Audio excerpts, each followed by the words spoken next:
Hello everyone, today we are going to do the exercises of the lesson ನೇಗಿಲು. ಈ ಪ್ರಶ್ನೆಗಳಿಗೆ ಉತ್ತರ ಹೇಳಿರಿ ಬರೆಯಿರಿ. Answer the below questions. Ganesha ಅಪ್ಪನೊಡನೆ ಎಲ್ಲಿಗೆ ಹೋದನು? Where did Ganesha go with his father? He went to the field. ಹೊಲಕ್ಕೆ ಹೋದನು. ಗಣೇಶ ಅಪ್ಪನೊಡನೆ ಹೊಲಕ್ಕೆ ಹೋದನು. ನೇಗಿಲನ್ನು ಯಾವುದರಿಂದ ತಯಾರಿಸುತ್ತಾರೆ?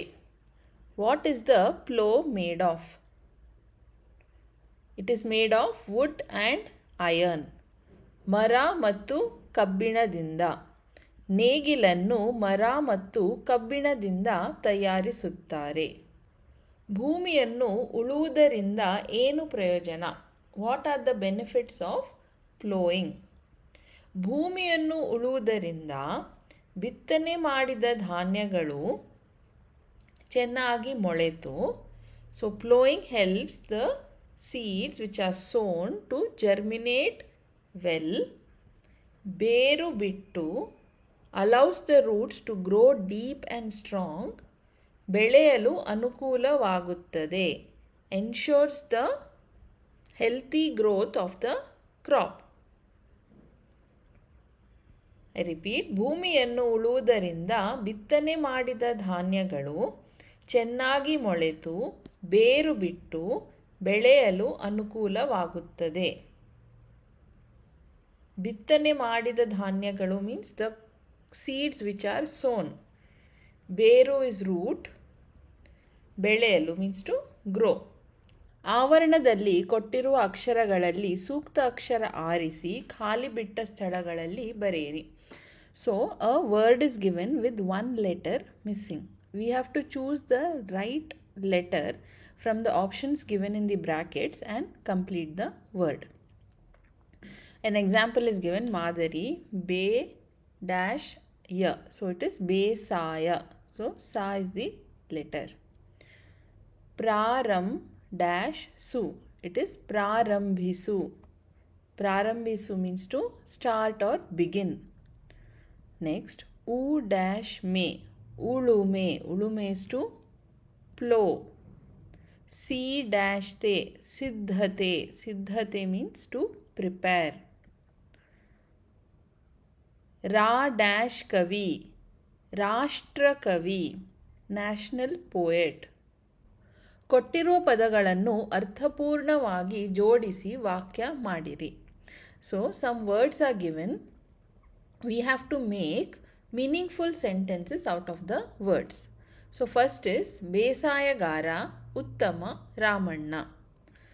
Ramanna Uttama Besayagara. Ramanna is a good farmer. ಉಳಲು ಹೊಲ ಜೋಡಿಸಿದನು ಸಲಕರಣೆಗಳನ್ನು.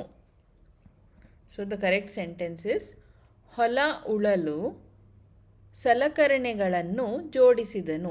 He assembled the equipments to plow the field. ಮಣ್ಣನ್ನು ನೇಗಿಲು ಹೊಲಗದ್ದೆಗಳ ಸೀಳುತ್ತದೆ. So the correct sentence is ನೇಗಿಲು ಹೊಲಗದ್ದೆಗಳ ಮಣ್ಣನ್ನು ಸೀಳುತ್ತದೆ. The plow, it loosens the soil in the fields. ಪದಗಳಿಗೆ ಸರಿಹೊಂದುವ ಚಿತ್ರಗಳನ್ನು ಗೆರೆ ಎಳೆದು ಹೊಂದಿಸಿ. Match the words with the pictures.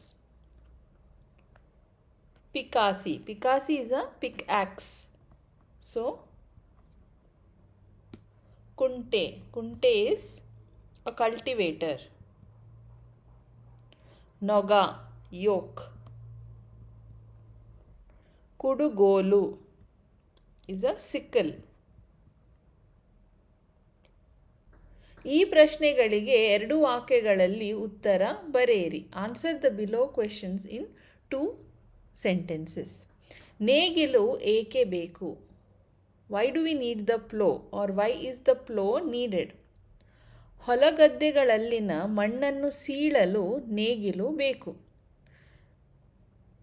The plow is needed for loosening the soil in the fields.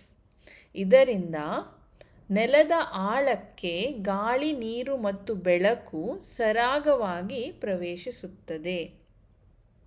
ಇದರಿಂದ due to this it enables air ಗಾಳಿ, ನೀರು water ಮತ್ತು ಬೆಳಕು and sunlight to penetrate into the deeper layers of the soil. I repeat the answer. ಹೊಲಗದ್ದೆಗಳಲ್ಲಿನ ಮಣ್ಣನ್ನು ಸೀಳಲು ನೇಗಿಲು ಬೇಕು.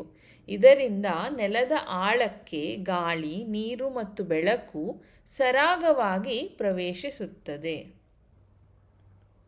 ಹೊಲ ಉಳಲು ಬಳಸುವ ಸಾಧನಗಳು ಯಾವುವು?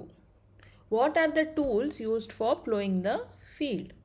ಹೊಲ ಉಳಲು ಬಳಸುವ ಸಾಧನಗಳು ನೇಗಿಲು, ನೊಗ, ಪಟಗಣ್ಣಿ, ಹಗ್ಗ. ಸೊ ನೇಗಿಲು ಇಸ್ ಪ್ಲೋ, ನೊಗ ಇಸ್ ಯೋಕ್, ಪಟಗಣ್ಣಿ is a thin rope which is used to tie the neck of an ox to the yoke, and hagga is rope. I repeat the answer. ಹೊಲ ಉಳಲು ಬಳಸುವ ಸಾಧನಗಳು ನೇಗಿಲು, ನೊಗ, ಪಟಗಣ್ಣಿ, ಹಗ್ಗ. And that brings us to the end of this video. I hope you enjoyed my explanation and found it helpful. Thanks for watching and I'll see you in the next video. Happy learning. ಧನ್ಯವಾದಗಳು.